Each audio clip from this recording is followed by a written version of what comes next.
I just want to welcome everybody again. Thanks for being here. We hope you find this next hour and a half helpful and interesting as we share. We're going to be sharing a lot of data with you and also resources and opportunities, kind of sharing the reality that is our current economy, which has gone from, in recent years, from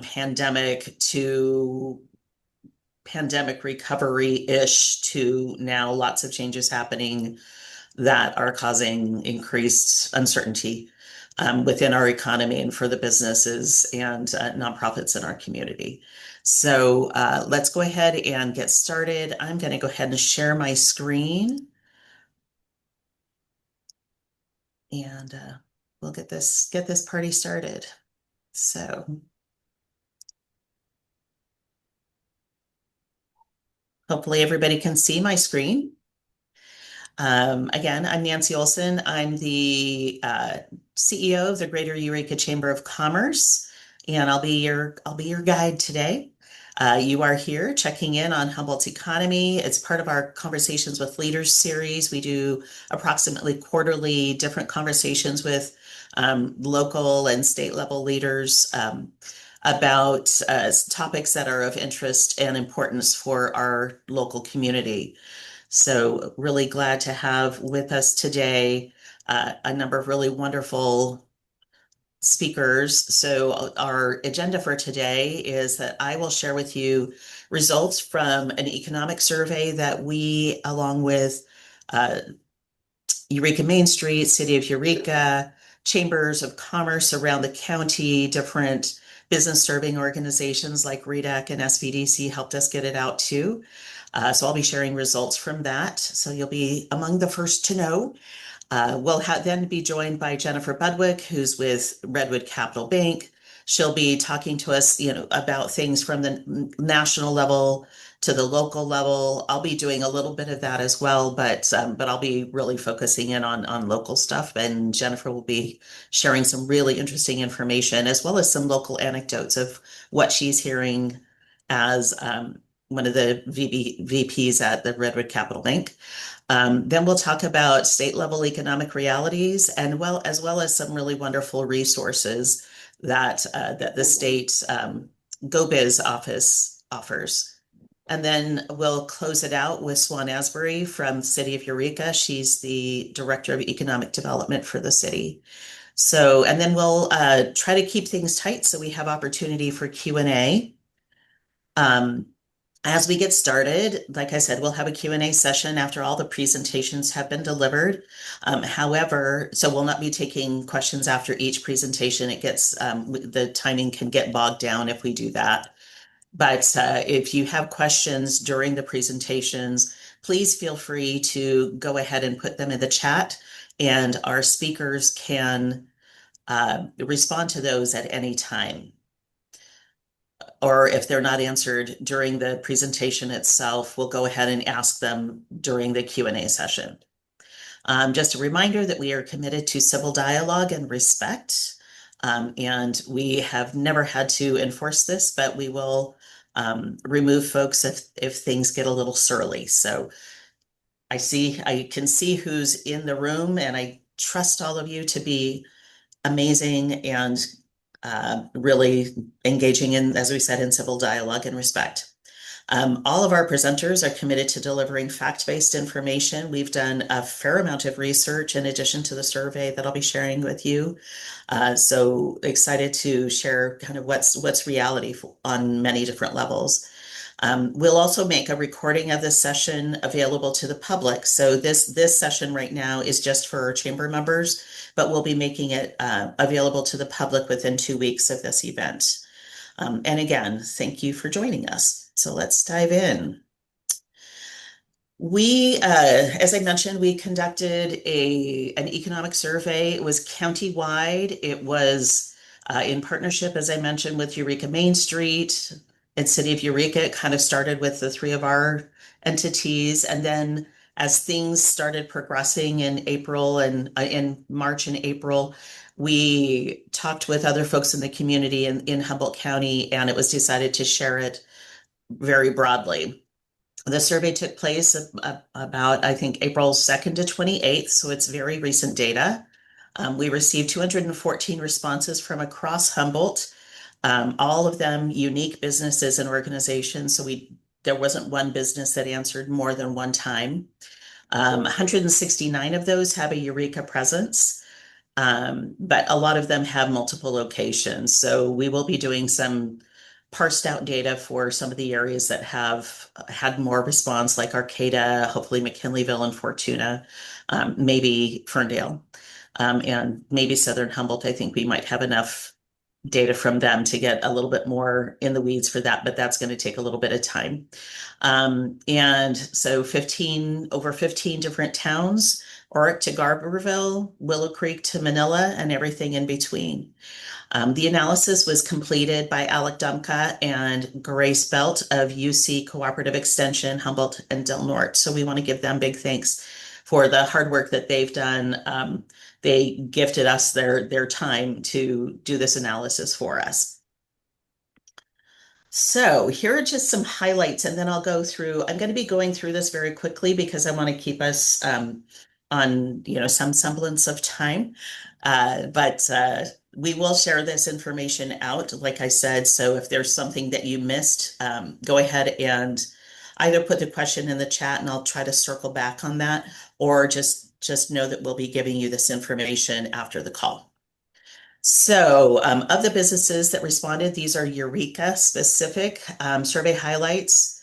88 respondents have an annual income of 300,000 or less. So these are small businesses. And 43 of them have an annual gross income of 500,000 or less. So micro businesses. Nearly 80% of the respondents have 10 or fewer employees. We are an economy that is really reliant on our small and micro businesses. Some of the biggest challenges that they stated that they're facing: cost of goods and services, decreased sales, high cost of rent and operations, and attracting and retaining qualified staff. 54% shared that safety concerns affect their ability to do business. So safety concerns including our folks who are living on the street, people who may be struggling with drugs and mental health issues, things like that are really of a big concern to our business community. In light of policy shifts at the federal level, which there have been many and they keep coming, 59% of the respondents expect increased costs, and 41% expect fewer customers. So they're expecting to struggle. In a bright spot, 87% of those who responded said that they feel very or somewhat connected to other businesses in their area. And that's really a wonderful strength of our community. And here's something that I want us to keep in mind as we go through this conversation. 79% said their primary customers are local residents and local businesses. They need our community to show up for them. So this is the data that Grace in particular did this particular analysis. So I'm going to go through this pretty fast. It's a lot on the screen. And some of this are things that I highlighted at the beginning, but we have a good number of respondents who are stable, that have been in existence for 10, 15, 20, 30 plus years. So that represents the majority of the businesses that responded. They are, again, very small businesses. The majority have 10 or fewer employees. And then smaller, and I talked about this a little bit, many of them have certainly less than, about half of them have less than $500,000 income. Many of them, almost 18%, have less than $50,000 a year gross income. We asked them, of course, if they are chamber members. 59% said yes. And then we have another 8% who said no, but they would like to be. So we'll be following up with those folks who are interested in joining our chamber. But I also, with that slide, I want to show that this didn't just go to chamber members. This went to businesses outside our sphere of influence. So I want to thank everybody who shared this out. What industry best describes your business? Retail. Huge, huge, huge. Professional services, restaurant and food services, healthcare, nonprofit. So there's a broad variety of different types of businesses that were represented, but retail, restaurants, professional services really dominated.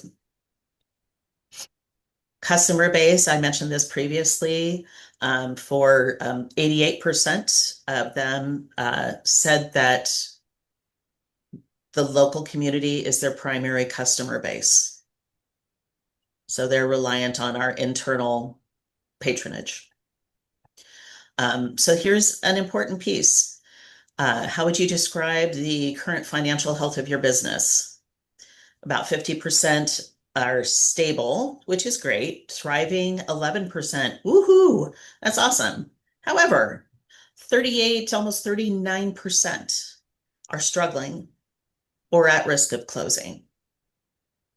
That is more than a third of our businesses that are stating that they're going through a hard time. They're not even stable, that they're having a hard time. And that's really significant.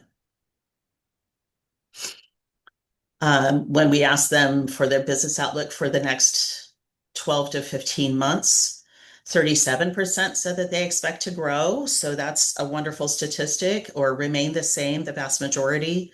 But then we have 23% that said that they are declining, and almost 3% said that they might close in the next 12 to 15 months. That actually was lower than I expected it to be, because there are a lot of businesses that are on the margins right now. Just having 3% that said they might close, like I said, surprised me a little bit. I feel like there's probably more, and we can hear more from especially Swan and Jennifer on that. Top challenges that they're facing: increased costs, decreased sale, high rent and operations. Talked about that in the highlights, but you can see other things that showed up. Attracting qualified employees is the next big one. Seasonal fluctuations in business, especially for retail. That's tough. And then we asked folks how they expect to be impacted by federal changes. So with tariffs, with different policies happening, and the strong majority, 65%, expect increased costs, and they expect fewer clients. Again, that was in the highlight. Only 4% said that they expect their income to increase. We asked them, if you could change one thing about doing business in your area, what would it be? Again, strong sense of folks being impacted by our houseless population and our neighbors who are struggling with alcohol and drug addiction, mental health issues. It's a challenge. And, again, large number who stated that is their number one. This was one that they could only vote for one. They couldn't vote for many. So that, was a clear standout. Another one that was high is parking. And then you can't see all of the labels on here, but bureaucracy and the difficulty in doing business. Folks would like to see that change as well. Safety concerns. I keep coming back to this because it's a big issue for our business community. And we asked if safety concerns affect their ability to operate successfully. The majority said yes, somewhat, or yes, significantly. So more than half of our local businesses are impacted by safety concerns. What additional support or resources would help you? Grants and funding. Money solves everything, right? Um, so that's, for nonprofits and for profits as alike, how do you gain access to capital? That's important. Homelessness, safety, marketing, and social media is a big request for our community. Promote buying local is that next one, and then some other things in the other category, all I can see is cannabis. I'd have to go back and look at that one to get more detail on that. But you get a sense of what resources people are looking for. And then last couple on chambers specifically. Um, do businesses in the Chamber of Commerce, and that's the Eureka Chamber of Commerce, have more gross income than those who are not part of the Chamber of Commerce? So this is part of the analysis done, and all the geeky numbers on the right-hand side, don't ask me to decipher those, please. But the gross income is stronger with chamber members. That may be because of, folks are reticent to invest in their chamber membership and such. But that's one of the correlations that were found. And another one that I think is important to share is people who are chamber members feel more connected to other businesses in their local community. So that's one of the benefits of being a chamber member. I'm going to switch gears and I'm checking my time. Uh, I'm not going to go into too much depth of this. I will put a link in the chat about this, but County of Humboldt is in the final stages of developing their comprehensive economic development strategy. It's a multi-year process to get to this strategy, and it is a multi-year strategy that will be implemented. So they found 5 areas that they want to focus on: industry, elevation, and diversification. You can see commitment to legacy industries. I think that's code for cannabis. Catalyzing growth for emerging industries, small business ecosystem, regulations, policies, and incentives. Those are all good news things. They want to support collaboration with a number of different groups. One of the things that I think is important is setting a unified brand and marketing strategy for Humboldt County, attracting and retaining businesses, and then attracting and retaining residents and workforce. So we are actually going to be working on that in partnership with a number of different organizations to help attract and retain talent to our area: doctors, teachers, professionals of various types, folks in the trade. Goodness knows we need more people in the trade around here as well. So that's something that we'll be working on. It's called Home in Humboldt. We'll be rolling that out later this year. Natural assets and disaster response, that kind of speaks for itself. Fundamental community needs, helping to grow the healthcare industry, and housing, workforce initiatives, as I mentioned before, developing a talent pool here in our community. We have lots of talented people, but we need more. And then for infrastructure, transportation, electric infrastructure, broadband, water, wastewater, solid waste infrastructure. So those are things that the SEDS will be focusing on. There is currently an opportunity to weigh in, and I'll put the link in the chat when I'm done with my part of the presentation, so you can weigh in on these priorities that have been identified by the community. Some national perspectives, like I said, ripping through this. This is from Chief Executive Magazine. It's a monthly CEO confidence survey that they did. This is just from a couple of weeks ago. You can see that CEO confidence was pretty stable through 2024, went up a little bit in December and January, and then took a pretty drastic decline in March and April, related to future conditions as well as current conditions. So that's the latest survey that they did. And similarly, from Chief Executive is what changes do you forecast in the next 12 months? They're hoping for revenue increases, profit may increase, but kind of a majority thinks it'll be change or decreasing. Capital expenditures is what CapEx means. They are limiting capital expenditures, which is a pretty significant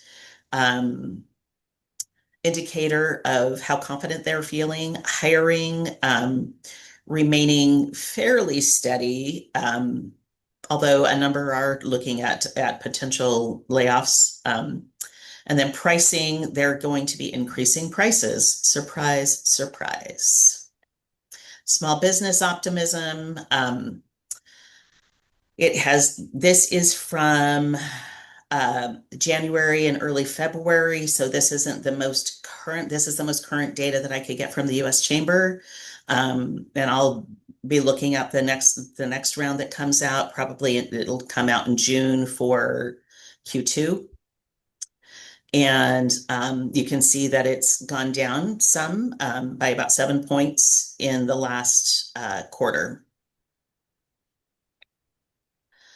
I'm not going to go through these in detail just for time, but just know you will have access to these slides. Revenue concerns, inflation concern at a record high. This is really significant. And then last, I want to share just some quick data from a survey that was conducted by the Northern California Association of Nonprofits, NORCAN. They ran theirs in, I think, March and April. And they released it just a couple of weeks ago. So this is based on responses from our local nonprofits. So 52% say that they rely on state and federal funding.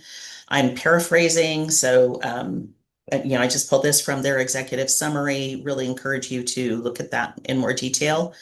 68% said that they currently have no alternative funding plans.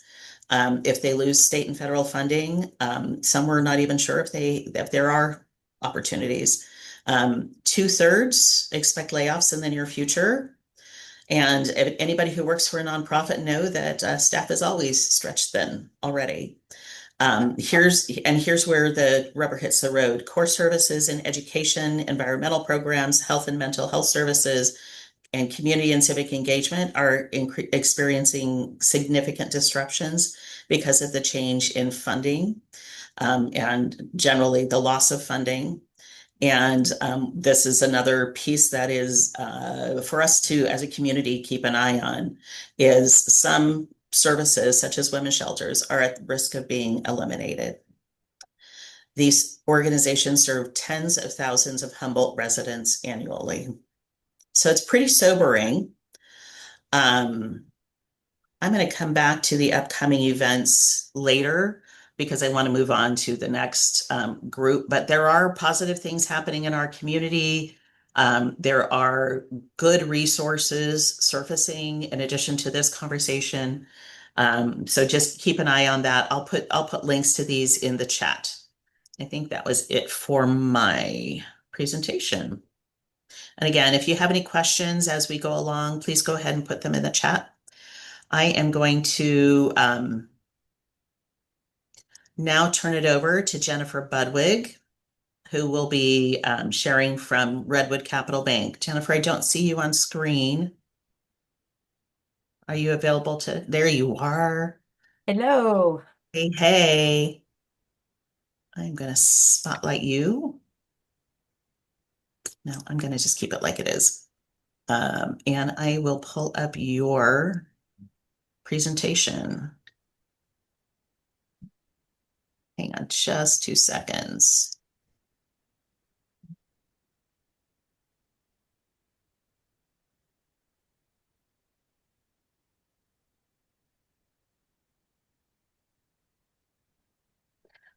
Always the lovely shift. Swan, I want to know who you're talking to. Yeah, she's working in the background. I was going to say that must be Sarah back there. All right, so here we go. Jennifer, let me know when you want me to advance. Okay, thank you, Nancy. So my name is Jennifer Budwig. I am the Chief Operations Officer at Redwood Capital Bank. I am a Humboldt County native, and I did graduate from Cal Poly Humboldt. I've been in banking for about 35 years, and I've been with Redwood Capital Bank for 19 years. As Nancy said, what I'm going to do is I'm going to kind of take a look at things on the national level, and then what those economic underliers are, and then bring it down to Humboldt County and how that could look at potentially impacting us. So yeah, Nance, go ahead and go to the next slide. So this first slide is specific to inflation, which I know that we're all very well aware of what's been going on with that over the last several years. So this does show a 10-year reflection of what has happened with the inflation rates. So the actual April 2025 number was 2.3%. So it did come down just a tick, but it's still above the Fed's targeted rate of 2% that they're actually shooting for. As we all know, inflation was heavily spurred with the pandemic, and that has continued to lead to challenges with our increased costs for food, utilities, wages, fuel, and which has in turn created a lot of problems for consumers and businesses. Interestingly, there was a study done by Cal Poly Humboldt Economic students regarding a local CPI project about inflation rates specific to Humboldt County. And then they found our rate was actually 4.4%. So it was quite a bit higher than the state rate at 3.1% or the national rate at 2.3%. What they attribute that to is that the inflation rates are measured from major urban areas. So the rural nature of our county leads to a higher inflation rate. Just thought that was interesting information, and that just recently came out with February numbers. You can go on to the next slide, Nance.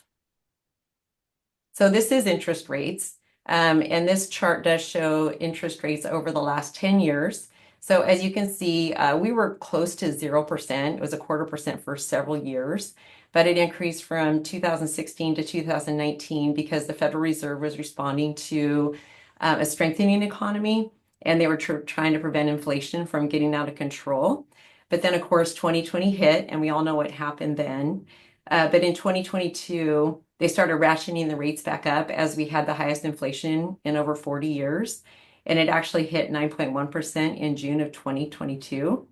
This was due to supply chain disruptions from the pandemic, increasing consumer demand with the stimulus money, and increasing energy and food prices. The Fed funds rate rose very rapidly from 0.25% in March of 2022 to 4.5% by the end of the year. And that was the most aggressive tightening cycle we've had since the early 1980s. It did actually tick up to 5.5%, but we've had a couple of drops to the current level of the 4.5%. So I know a question a lot of people are asking is, when are rates going to drop? At the beginning of 2025, they were forecasting 4 drops for the year. Obviously, that has not happened, and now they're down to maybe 2 by the end of the year. But there's so many variables hanging out right now, so it's all going to be dependent upon the reports of inflation, unemployment, GDP growth, consumer confidence. All those things weigh into the decisions if they're going to actually drop the rates or not. Excuse me. Go ahead and go to the next slide, Nance. So this next slide actually shows interest rates over the last 75 years. And the reason I included this is because rates were so low for so long that is what people got used to.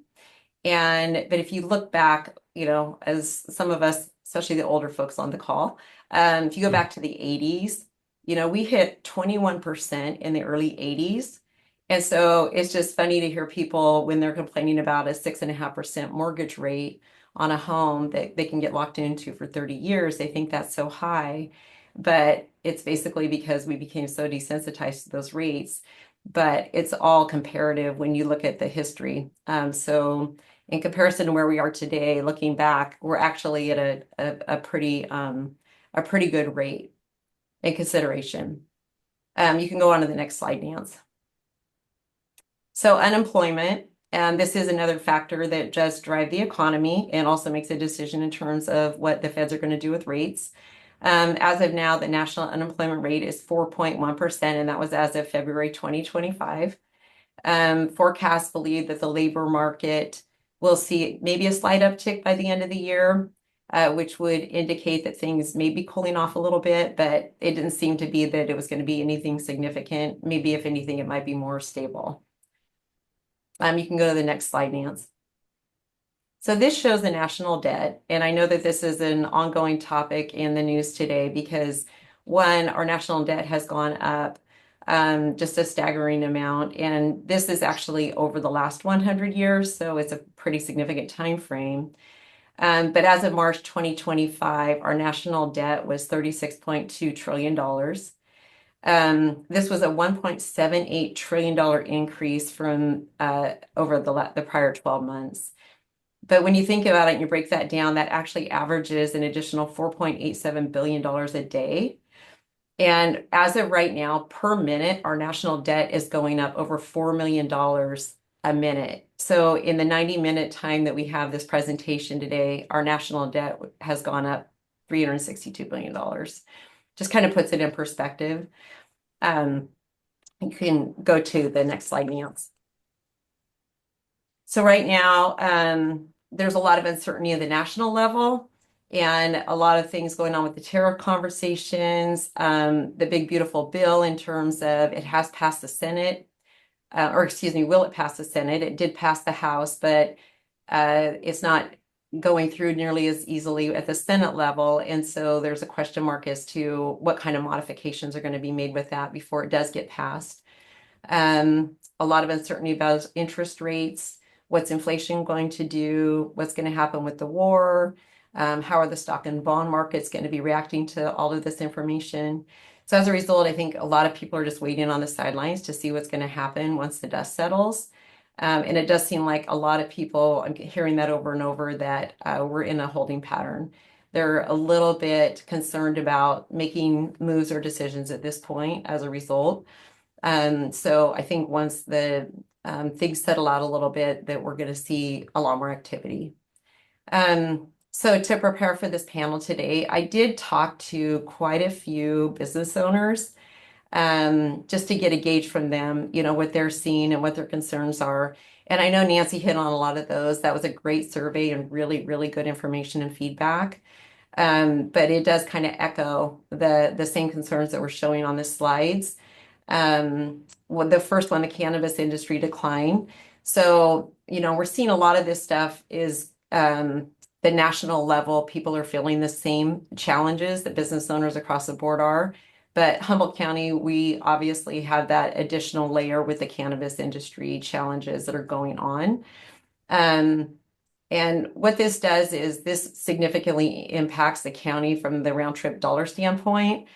So you have those businesses that were directly tied to the industry and catered to it, and they definitely have been taking the hardest hit. But that round trip dollar is, as somebody said to me a really long time ago, they said, whether we like it or not, we're all in the cannabis industry, because at the end of the day, our economy definitely fills every aspect of it, right? Every business in some way, size, shape, or form was a recipient of the cash circulating in this county based on the cannabis industry. I did do a thesis on this exact topic back in 2009. And it was when legalization was on the horizon. And what I had come up with was there was about $1 billion a year annually in revenues that the cannabis industry generated. That was just in Humboldt County.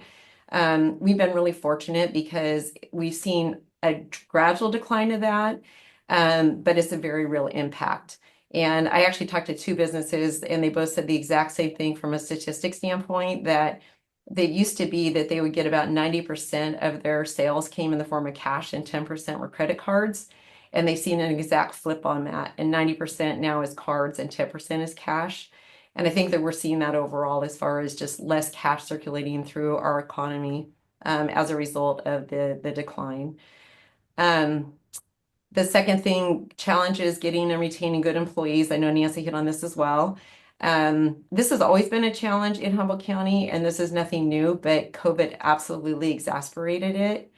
And I'm hearing a lot of stories from business owners where they'll fly a position, they get a lot of applicants for the jobs, but when they call for an interview, they don't get phone calls back, or they schedule something and the person doesn't show up for an interview, or they even hire people and then they don't show up for work. And a lot of people are losing good employees. I did talk to one business owner, and he said that he's lost 3 of his key employees over the last year and a half because they actually moved out of state. They just couldn't afford to live here anymore, and just were frustrated with how things were progressing in California. So they actually did move out of state. It is nice to see College of the Redwoods and Cal Poly Humboldt teaming up to come up with a lot of new programs to help get certifications and things like that. So hopefully, as a result of that will continue to provide employees with good skill sets, because I do know that's a significant challenge for business owners. Next one, doing business in the state of California. I know this doesn't come as any surprise, but just a couple of examples. So trucking companies, because of CARB regulations, they had to go to zero emissions for medium and heavy duty trucks. There were a lot of businesses that went out of business as a result of this because they couldn't afford those upgrades. And again, you've got a lot of that does impact round trip dollar, of course. Another customer said that a recent change in law in the state of California is that the truck drivers can't drive over 10 hours. It used to be that they were exempt from things like meal breaks and so forth, but they implemented a law they can't do more than 10 hours. And so his example was he has a lot of deliveries out of Sacramento. And what happens is it used to be they would come from Sacramento, come to his business, do the deliveries, do multiple deliveries in Humboldt County, turn around and go back same day. But now, because of that law, they come to Eureka, then they have to turn around, go to Ukiah, stay the night, and then drive back to Sacramento the next day. And so not only does that add cost for him, because now the trucking company has to pay for a hotel and food for his employees and so forth, but the trucking company also has a very difficult time even finding drivers that are willing to do it because they don't want to spend the night in a hotel and be away from their families. So that's just another example of laws that impact businesses. And my last example is I was talking with a business where for a particular product that he sells, he has an 11% excise state tax on that, plus the 10.25% local tax. So he's having to charge his customers an additional 21.25% in taxes. And so he sees a lot of them just driving to Oregon and buying stuff up there because they don't have to pay any taxes at all on it. And he said his prices are actually cheaper, but by the time you add on those taxes, then, it just doesn't make him competitive. The federal cuts to essential programs. Nancy, you kind of hit on this, and the nonprofits. I'm glad you did show that slide. This is a very real thing. It just means less dollars in our community, but the decline in services is significant. There's subsidized housing is being cut. The food bank, as an example, they got a significant amount of their funding cut, and part of the current big bill that is under consideration has a significant cut to the CalFresh program, which will impact us. And another example of that would be federal support of construction projects. So in talking to a contractor locally, he was saying that a lot of our construction projects in this county do come with some form of government subsidization or grant funding, not necessarily subsidization, but some form of federal funding. And as those are being cut, then in turn, there's a lot of people that are holding off on projects and not moving forward with those. And then again, that trickle down impact could be significant as we see those things being suspended. Transient problems, I don't necessarily need to go into that. Just another example, talking to a hotel owner who has a hotel in Eureka. He really prides himself in keeping his hotel in, just really clean, appearance is great. But he said he gets several complaints on a regular basis of people that stay there and they want their money back because they don't feel safe. It was noisy.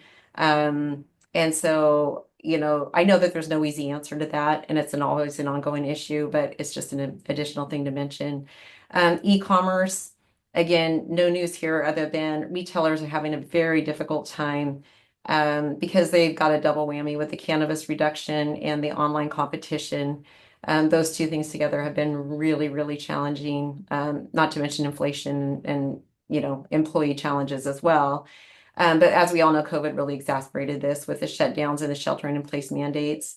Online shopping typically provides lower prices. It's more convenient. There's a larger selection. So it's really tough to compete with this. Nancy, you want to go to the next slide?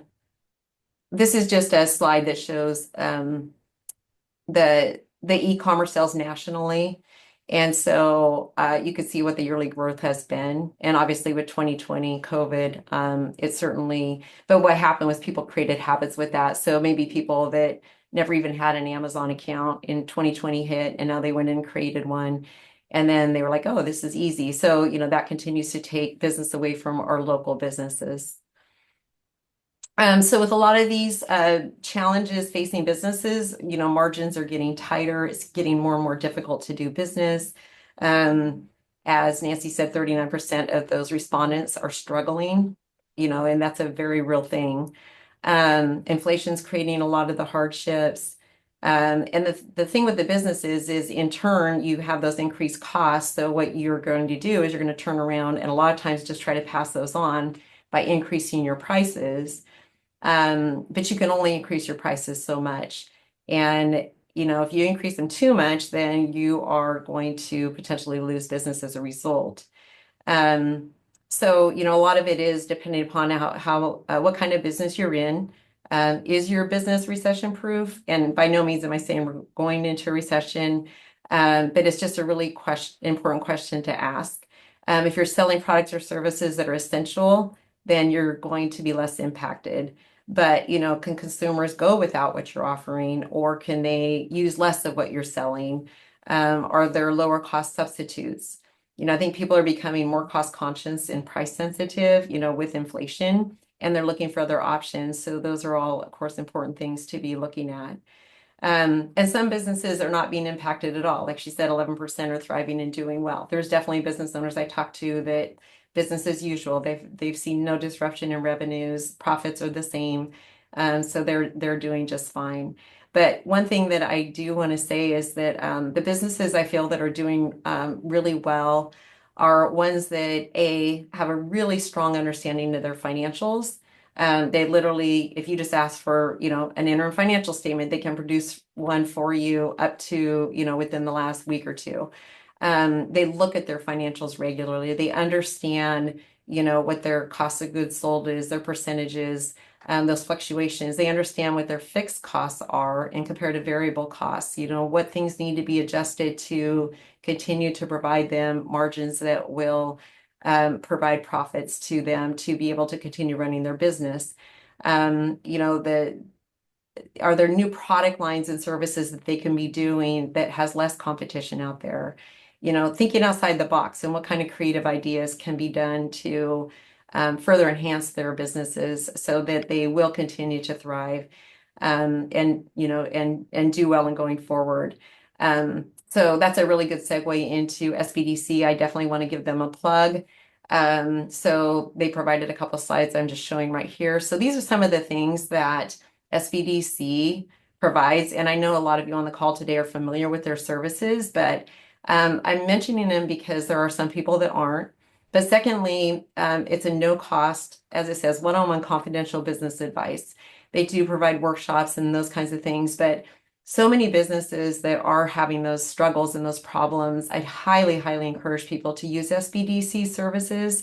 They contract with many different people out there to help in all these different areas, that really are experts in their field and can provide some of those solutions to assist our small businesses to get them back on track, because we really, really, our small businesses are the crux of our community and our economic stability.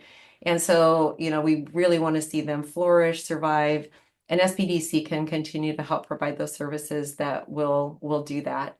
You want to go to the next slide, Nance?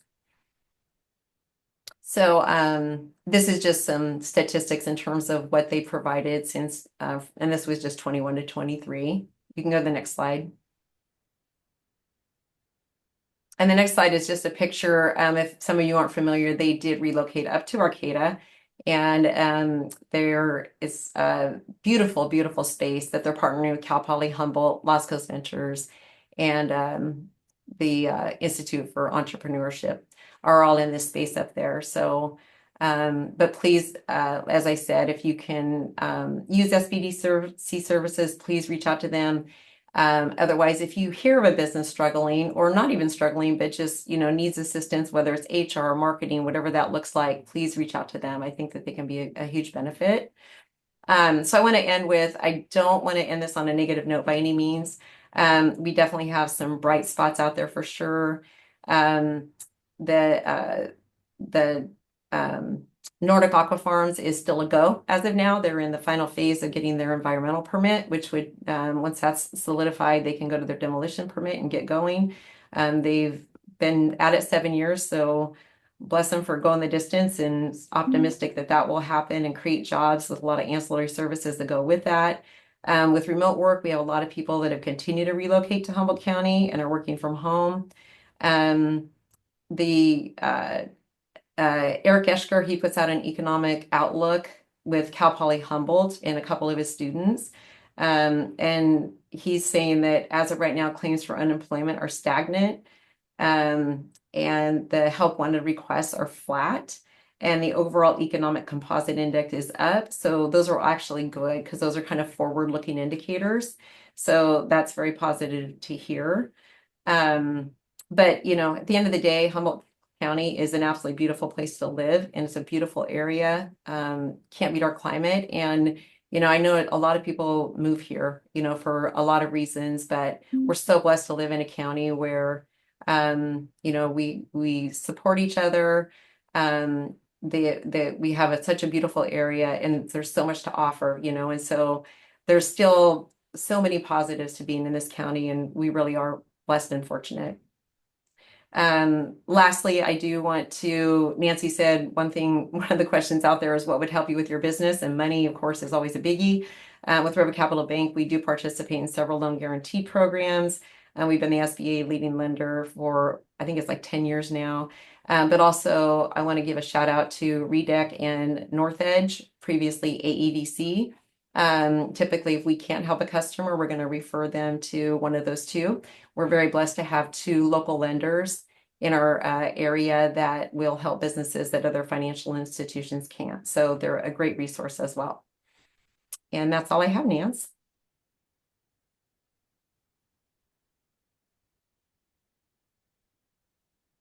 You're muted, Nance. Yep, you missed my woo. So so much information. That's really great. I just want to, okay, Taylor, I see you adding the Apex Accelerator event coming up. So thanks for doing that. That was something I had on my list. But I also wanted to throw out there offshore wind. A lot of people are skeptical about whether offshore wind is actually going to happen. Um, I was at a couple of day, 2-day conference last week in Sacramento about offshore wind, and California is still, as they say, bullish on offshore wind. So there's definitely cautious optimism that that's still going to happen. So the big companies that I'm talking to, particularly Vineyard and RWE Canopy, are still in it. So if you have any questions about offshore wind, I'm glad to talk with you about it. I know more than I probably should. So, or I think I know. Anyway, but just wanted to throw that out there as another thing. Probably a little longer timeline than originally anticipated, which was still a long timeline. But there's still cautious optimism, like I said. So let's go ahead and move on to our friend Nina, who is with GoBiz, who's going to share some things from the state perspective. So go ahead and share your screen, Nina. Thank you. I will do that. And let's see. Going into presentation mode here. Gonna work. Possibly. Sorry, give me one sec. I might have to go to out of presentation mode so I can still see my notes. I'm going to leave it like this if that's okay. Can you see my slide? I know you see the ones to the side, but that's okay. It's a little bit bigger. Hello, everyone. I know some of you know me. I'm delighted to be here. Thank you to Nancy and the Greater Eureka Chamber of Commerce for hosting and for inviting me to be here. If you don't know me, my name is Nina Natina, and I work as a regional business development specialist for the North State and Redwood Coast for a unit we call CalBiz. That stands for Business Investment Services. And we are part of the GoBiz agency. So I'm going to tell you just a little bit about that to put me into context for you. So what is GoBiz? If you hadn't heard of it, we are the California Governor's Office of Business and Economic Development. And really what GoBiz's main mission is to create jobs, help businesses expand and land in the state of California, support our regional economic development strategies, and also support our statewide economic development strategy. You might have heard of a statewide economic blueprint. There was a lot of news around that recently. Within CalBiz, I have a few specific realms that I deal with. One of those is helping businesses like some of you navigate state incentive programs. That looks like having a conversation with me, a Zoom call. I live and work from my home office in Reading, so engagement is pretty easy to do. We talk, I learn about your project and business, where your challenges are, and I come up with some state incentives that you might be able to take advantage of. We also help businesses with site selection. So when they're looking for a site in the state of California, we have a process that we utilize to help connect those businesses with local jurisdictions to find the site that meets their needs. And then in general, we can help connect businesses with other state agencies within GoBiz or beyond GoBiz. Think of Cal Recycle, Cal Fire, for example. Those are some we typically work with.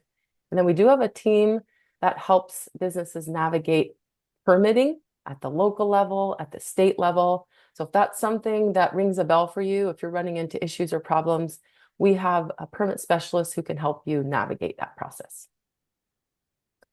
Today, I'm mostly talking about tariffs. Happy to take questions and answer questions on broader topics, but from what I understood, that's kind of where the crux is for our conversation today. So hopefully this is helpful for you all.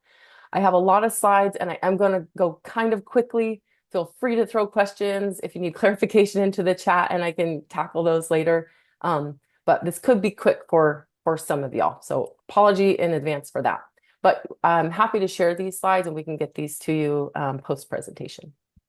So let's talk about the impact of tariffs on California. As I'm sure most of us know, California is a global powerhouse when it comes to international trade. We have just under $700 billion in trade flowing in and out of our state annually. That is about 16% of the state's total GDP. So we do see tariffs having an outsized impact on our state as compared to other states. In the near term, the state expects tariffs to increase costs for some businesses. We've seen that in, the survey that was presented earlier. A lot of businesses are expecting to see increased costs, which may create increase in prices for consumers, and then potentially even destabilizing long-term relationships between suppliers and their customers. California is also home to the most productive system of ports in the nation. We have 3 of America's largest container ports. That would be ports of Los Angeles, Long Beach, and Oakland. The ports of I found this statistic really interesting. Ports of Long Beach and LA alone support nearly 3 million jobs nationwide. That's 1 out of every 51 jobs in the country. The state also, estimates that retaliatory tariffs may harm our exporters. I don't know how many of you on this call are exporters, but last year, California was the #2 exporter of goods in the US. So we make a lot of product and we export a lot of product.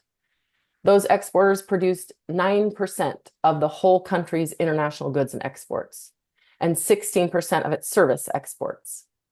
As it shows here in my bullets, California is the nation's top exporter of about 27 commodities, including key agriculture, food, right, and technology-related products. And this may come as a surprise to some of us, but about 95% of California exporters are small businesses. They, as defined by the Small Business Administration. So we see an impact on businesses, both big and small, being squeezed on the tariff side of things and on the export side of things, as this slide shows. A second slide, continuing on the impact of tariffs in California. The Trump administration removed the de minimis exemption. That might be familiar to some of you. The de minimis exemption on Chinese goods. This exemption had allowed shipments valued at $800 or less to come into the US duty-free without being taxed. Many of these shipments went direct to consumers. Some of you might have taken advantage of this in the past. I know I had, buying from sites like Temu, Shein. Maybe those ring a bell for some of you. A Congressional Research Service report stated that more than 80% of total US e-commerce shipments in 2022 were de minimis imports. And the vast majority of those came from China. So we do expect the removal of this exemption to have a large impact on consumer behavior. Then the last note on impacts, we do see federal policies impacting tourism. Since the beginning of this year, tourism to California from many countries has rapidly declined. I don't have a graph on it. I didn't think of that. I should have grabbed something. But Visit California forecasts an overall 9.2, so just under 10% decline in international visits to the state of California for this year. On the side of tourist spending, previously Visit California had forecasted just over 6% growth in tourist spending for the year, and they have since adjusted that down to about a 0.5% growth for the year.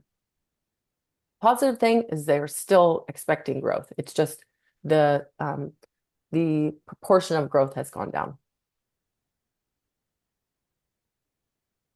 Okay.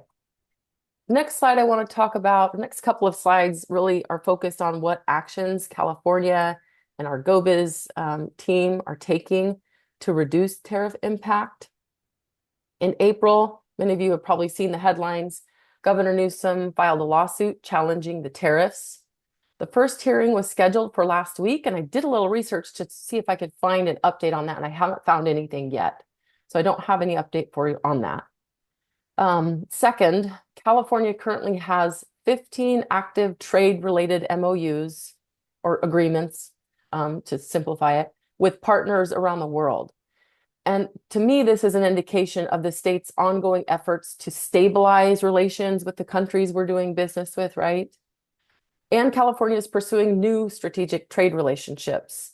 One example I have here is that California launched an international tourism campaign to strengthen tourism between California and Canada, reminding our international partners that California remains a welcoming and really an unparalleled travel destination. Lastly, some of you might be familiar with the STEP program. I wanted to reiterate that California continues to support industry by developing export training programs, funding delegations of small businesses to travel to international trade shows to uplift small business exports. We do this through a federally funded STEP program, or State Trade Expansion Program. This program essentially is a reimbursement program and helps shoulder the costs and the risks of expanding into international markets for small businesses. And now I want to just specify a few things that GoBiz specifically is taking the leadership on, and GoBiz, again, is the agency I'm with, to tackling and reducing tariff impacts. If you are on my monthly program update email, you already know about this one. There's a tariff resource guide that our international team put together. When I'm done here, I will put the link into the chat so you can all access that. It's a website with a lot of information and a lot of resources to help businesses mitigate tariff impacts. And our international team does update that as new resources become available. And I'm going to highlight a few things on that tariff resource guide in just a couple of minutes. Last week, our leadership team met with, our leadership team is engaging with industry at a macro level. So we're kind of trying to get to the big picture side of things. And then my third bullet is about this local and regional engagement. But as an example, last week, our GoBiz director, Dee Dee Myers, she joined with other state agency heads, transportation infrastructure like port authorities, several California-based Fortune 500, Fortune 50 executives, industry associations like Cal Chamber, the California Retailers Association, and they came together at what they called a supply chain stakeholder roundtable. And what their mission was to discuss the tariff impacts, to share with each other, to talk about what they're seeing and how they're measuring those impacts, how they can share that data moving forward to really understand what the real impact is, and then how to keep communications ongoing moving forward to continue to address and mitigate impacts on the state's economy. And then obviously, this is an example of how we're engaging at the local level with presentations like this. And I will, like I said, I will go into a little more detail on that tariff resource guide page, but I did want to take a second right here just to let you know that at the bottom of that website, we are welcoming individual business owners to share feedback on tariff impacts. I've already seen, I think, 4 from Humboldt County specifically, and I've reached out to those business owners directly to see what additional resources, support we might be able to provide. Can we look at any incentives that might be a fit? So there is a form there. It's pretty short. It's just a few questions, and you can give us your feedback, whether positive or negative. I have had some companies that are experiencing some positive impacts from tariffs that are protecting the industry and the business growth within the state. So please take a moment to share that with us, and I'll throw that link, like I said, a little bit later into the chat. Okay, last couple of slides. So let me call this out because I think it's important, and it's something that has come up many times for our international team who does more of the engagement on these topics. In case you didn't understand this, I think it's important to understand that trade policy, because we get a lot of questions. What is California doing? Why aren't you, doing something different with these tariffs? Trade policy is set at the federal level. So the state's ability to change this is very limited. But we do want to assure you that your concerns are being elevated to state leadership. And I can say I've been in my role for about 1.5 years, and that wasn't not the case earlier on, but now it for sure is the case because we have mechanisms to capture your feedback and to actually elevate feedback, specific feedback from businesses, and let our leadership teams know what we're hearing. Before we'd hear it and it kind of had nowhere to go. So now there's somewhere for it to go. So please, again, I invite you to give us that feedback. The last part of this slide is just a few call outs from that tariff resource guide. There's a 12-minute, I put that in there so you know it's short, a short video from the CMTC, or the California Manufacturing Technology Consulting group, that will walk you through actions that your business can take to mitigate tariff impact.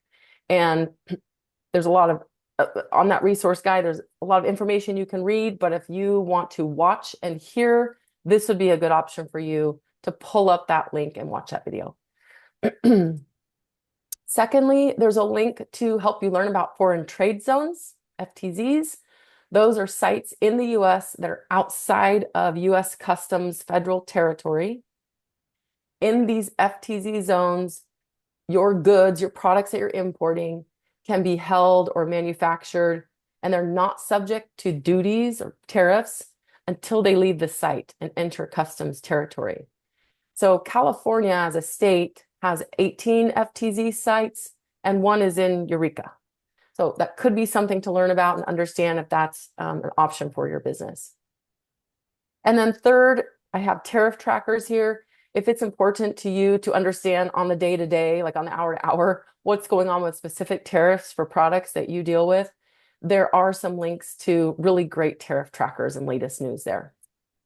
And then lastly, there is more information on the STEP program that I mentioned earlier, that program that's designed to help support small businesses export.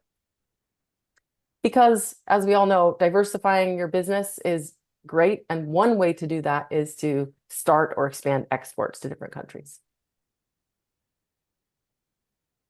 Okay, almost done here. So I have this slide here. This is incentives and resources and links to different incentive programs. I'm not going to go into any of these today. There's not enough time, but the reminder I want to give you is that our CalBiz team is here when there's uncertainty and when there's not uncertainty. So we have a suite of incentives to assist businesses in doing business in California, coming here and growing here and thriving here. We are here to support California businesses, and I'm specifically here to support the businesses in the 14 northernmost counties in the state. Not only support, but also to hear from you about the challenges you're experiencing, roadblocks you're hitting, the wins you're having. We just heard Jennifer talk about the challenges of doing business in the state of California that many of us are aware of. Right now, there are so many departments within GOBIZ that are working to solve those problems.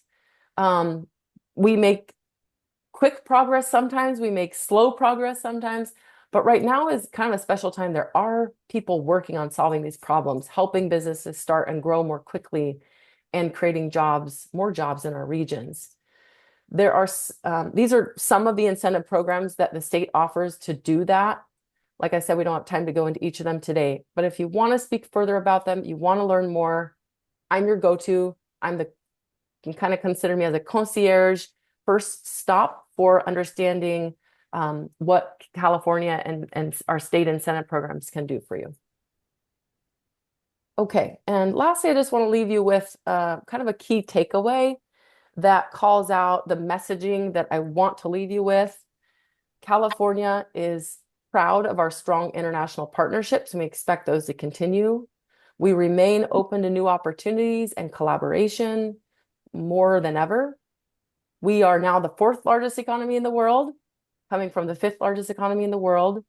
We're a stable trade partner and will absolutely, definitely continue to be a hub for innovation, business, and investment. So with that, I will close. I have my contact information there. I will put a link in the chat and happy to answer any questions. Thanks so much, Nina. And as a reminder for those who are watching today, please go ahead and put your questions in chat. And we can answer those real time, or hopefully we'll have a little bit of time at the end to answer your questions. In any case, we will get your questions answered, whether during this time or afterward. We'll send you a follow-up. So with that, turning it over to Swan Asbury of the City of Eureka. Hey everyone, let me share my slides.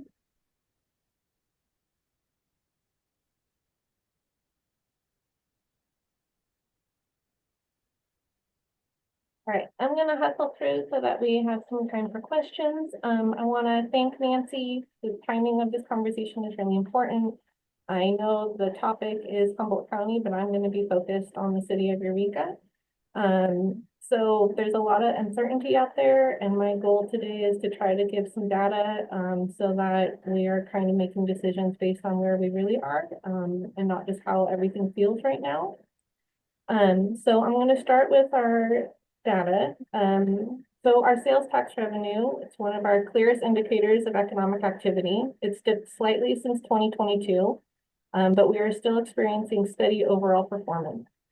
Sectors such as restaurants, hospitality, general consumer goods, and construction materials continue to show strength, indicating ongoing demand and economic movement in Eureka. We're also witnessing growth in other areas. Our business licenses are steady and strong, reflecting continued investment in new business activity throughout the city. This is an encouraging sign that people are still investing and starting new ventures here.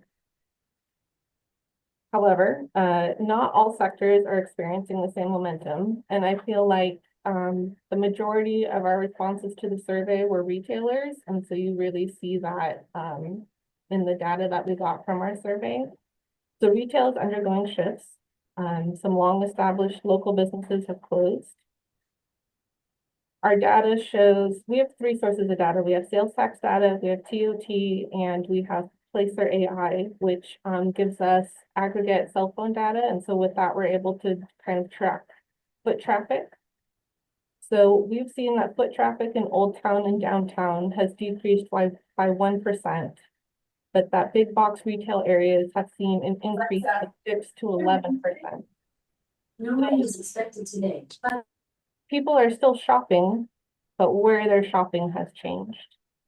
To address the shift, we're partnering with Humboldt Made to relaunch the Choose Humboldt campaign. And this initiative aims to remind our community about the importance of shopping local.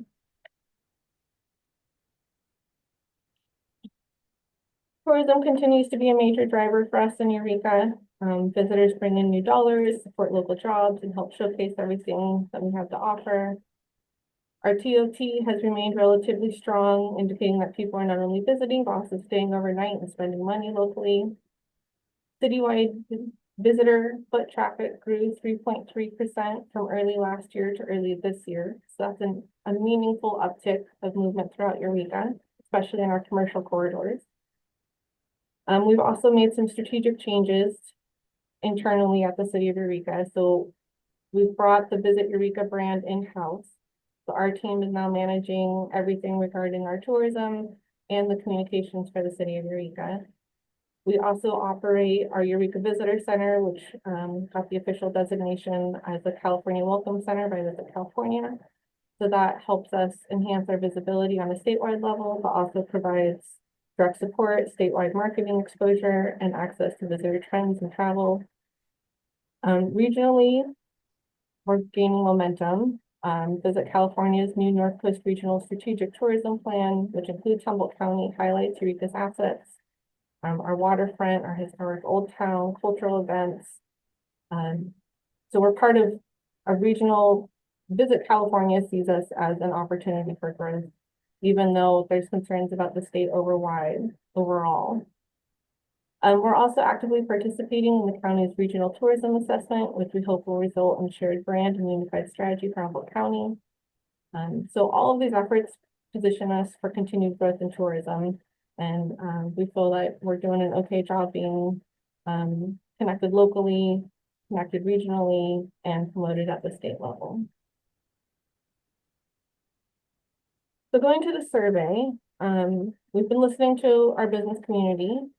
The survey is helping us guide our response. Many businesses have identified some core challenges related to public safety and beautification and navigating city processes, and those concerns are shaping our priorities. So we've added an Old Town officer and expanded the presence of our CSET team in commercial areas to increase visibility and response time. We've added staff capacity for trash pickup and maintenance, especially in our business corridors. We have a clean staffed restroom at the Eureka Welcome Center for visitors. But we know there's more work to be done, and we are allocating resources to these events. As far as the survey, so 53% of businesses cited the rising cost of goods as their top challenge, and 36% reported struggling financially, with 3% at risk of closure. But despite this, 37% expect to grow in the next 12 to 15 months. And 88% report that their customer base is primarily local, reinforcing the importance of a strong local economy. We also learned that the businesses that are chamber members report significantly higher gross income than those that are not, and they feel more connected to other businesses in the area. So that tells us that the partnerships and networks matter, and the city is committed to fostering those connections through coordinated outreach and collaboration. And ultimately, we're going to continue listening, and it's our team's job to listen to our business community and then report it to our city leadership and to our city council. Beautification and safety. I know that it's easy to dismiss beautification as something that's just about appearances, but I think we all recognize that a community that feels clean and safe and welcoming is good for everyone. So one of the options that the city has is we have our CEPTED facade program. CEPTED stands for Crime Prevention Through Environmental Design. And basically we offer grants for businesses that make security improvements or beautification improvements to their facade. And you can find more information about that on our website. We do have a waiting list right now, and we're waiting for additional funding at the fiscal year, but I want businesses to be aware of that program. That's something that has the support of all of everyone throughout the city. We're also partnering with the Eureka Lodging Alliance on a graffiti abatement effort along the 101 corridor. We have the corridor patrolled every 24 hours. We color match to the original paint. We cover any graffiti that's found there. Graffiti is documented and put into our code enforcement software.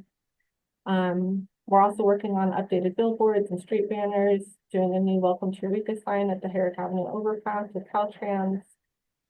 Our police department also offers de-escalation trainings, which I think is incredibly helpful for businesses to offer to their staff. It really gives you tools for how to handle different situations. They talk through different scenarios and what to do and when and who to call and how to handle it. And then we also have 4 of these mobile lot cops our police department does. And so businesses can put in a request and it can be parked in a parking spot if you're having an issue with something, a problem area. And we rotate these throughout the city. Nina touched on this, but over the past year, we've had some opportunities to take part in some broader conversations, like with Visit California, the GoBiz office, Select USA. And in those conversations, it has been encouraging to hear how California is viewed from the outside. Jennifer touched on this. We all hear those stories about people leaving California. But it also was just announced that California just surpassed Japan to become the 4th largest economy in the world, behind the US, China, and Germany. I also want to just touch on Main Street for a moment. We just received some exciting recognition. Eureka was recently recertified with the National Main Street Accreditation. There's only 16 communities in California and little more than 1,000 across the countries with this. And I think that really is a reflection of the hard work of our businesses, our staff, the Main Street Board, and it really underscores the economic stability of what's happening in Eureka. So looking ahead, I know times are uncertain. We are staying vigilant, watching everything, and we want to be as responsive as possible. And so my contact information is here. Please feel free to reach out to me at any time, and I'm going to wrap up so there's time for questions. All right, thank you. And Swan, really wonderful resources that the city is providing. I was just going to send you a note in the chat, but if you could put some links to those resources, that would be great. The de-escalation training, ZEPTEDs, all that good stuff. So we have 8 minutes-ish for Q&A, as often happens with these calls. They are information rich. We put a ton of resources in the chat, and we will pull all those out and send them to you so you have a ready guide in follow-up to this call. But I haven't seen any specific questions in the chat unless I'm missing something. If you have questions, go ahead and put them in chat. That's probably better than voicing them. Just sometimes asking a question can take a minute and our time is a little precious. But any questions before we wrap this up? Are there any plans to add parking to improve downtown foot traffic? That would be for you, Swan. Yeah, we do have a parking study that the chamber is aware of that has a number of different strategies to address parking. I don't think adding parking is part of that, but managing our existing parking better is part of it. And I can link to the parking study with the different strategies in it. There is conversations about doing a parking garage, but to be honest, that seems unrealistic. We'll see.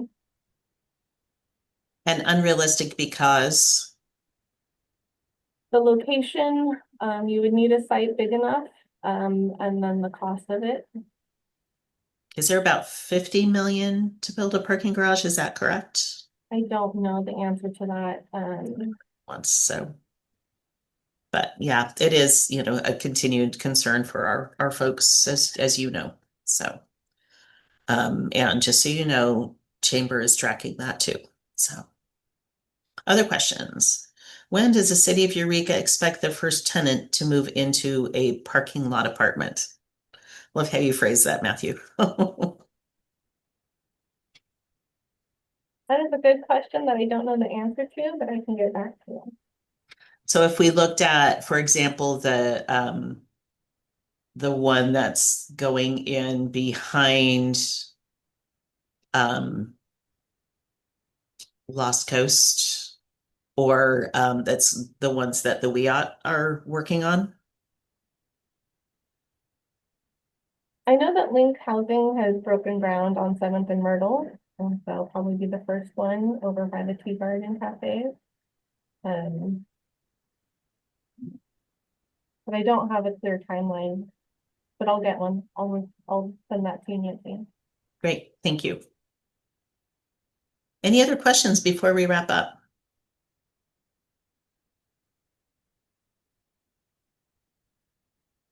Stunned silence, soaking it all in.